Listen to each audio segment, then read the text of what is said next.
বঙ্গ রাজনীতিতে এখন একটাই নাম শিরোনামে অধিক চর্চিত নাম দিলীপ ঘোষ। বিগত দিনে এই বিষয়টা নিয়ে জলঘোলা হচ্ছিল। দিলীপ ঘোষ হয়তোবা ফুল বদল করতে পারে। শাসক ঘনিষ্ঠ হচ্ছেন তিনি। ঘনিষ্ঠতার উদাহরণ মিলছে দীঘায় যখন মন্দির উদ্বোধন করছেন রাজ্যের শাসক, সেখানে দিলীপ ঘোষ সস্ত্রীক চলে যাচ্ছেন। পাল্টা কিন্তু ওই দিন বিজেপিও একটা কর্মসূচি করছে, সেখানে দিলীপ যাচ্ছেন না। তিনি যাচ্ছেন কোথায়? যেখানে শাসক যাচ্ছে সেখানে তিনি সামিল হচ্ছেন। এটা নিয়ে কিন্তু অনেক জলঘোলা হয়। বিজেপি কার্যত এটা নিয়ে রুষ্ট তো হয়েইছে।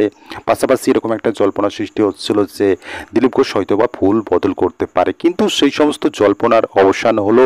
কার্যত এই জিনিসটা দুধ কা দুধ পানি কা পানি হয়ে গেল যে দিলীপ ঘোষ কোনোভাবেই বিজেপি ছেড়ে যাচ্ছেন না বা যাবেন না। সেই জিনিসটা কিন্তু দিলীপ ঘোষ নিজে স্পষ্ট করে দিয়েছেন যখন তিনি দিল্লি সফরে যাচ্ছেন, জেপি নাড্ডার সাথে সাক্ষাৎ করছেন।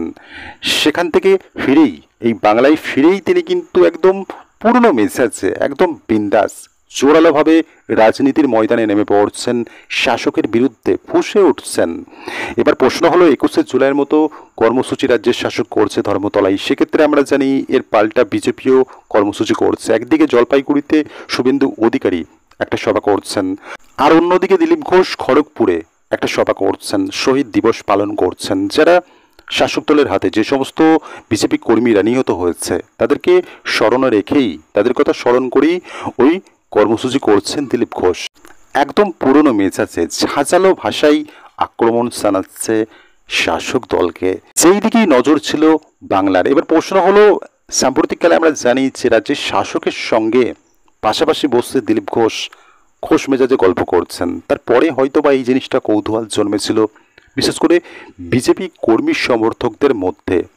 তিনি তো বিজেপিতে থাকছেন বা ফুল বদলাচ্ছেন না, সেটা তো ক্লিয়ার করে দিচ্ছেন, স্পষ্ট করে দিচ্ছেন, কিন্তু তিনি কি সেই ব্যক্তির বিরুদ্ধে কথা বলবেন যার সাথে তিনি খোশ মেজাজে গল্প করছেন? তিনি একটা মন্দির উদ্বোধন করছেন, সেখানে আমন্ত্রিত হচ্ছেন। দিলীপ ঘোষ যখন বিয়ে করছে তখন রাজ্যের শাসক ফুল পাঠাচ্ছে, সেই ব্যক্তির বিরুদ্ধে কি দিলীপ ঘোষ কোনো আক্রমণ শানাবে?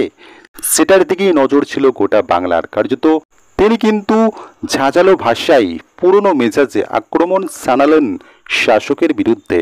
তিনি বলছেন রাজ্যের শাসক, নাম করেই তিনি বলছেন রাজ্যের শাসক একটা অনুষ্ঠান করছে, ডিম ভাতের অনুষ্ঠান। এটা কোনো শহীদ দিবস নয়, এটা ডিম ভাতের অনুষ্ঠান। এবং এই যে শহীদ দিবস তারা পালন করছে এই কর্মসূচির মাধ্যমে, এটাই হয়তো তাদের বা শাসক দলের শেষ শহীদ দিবস পালন হবে। অর্থাৎ তিনি বলছেন 2026 সালেই শাসক দল বিদায় নেবে, মসনদ দখল করবে বিজেপি।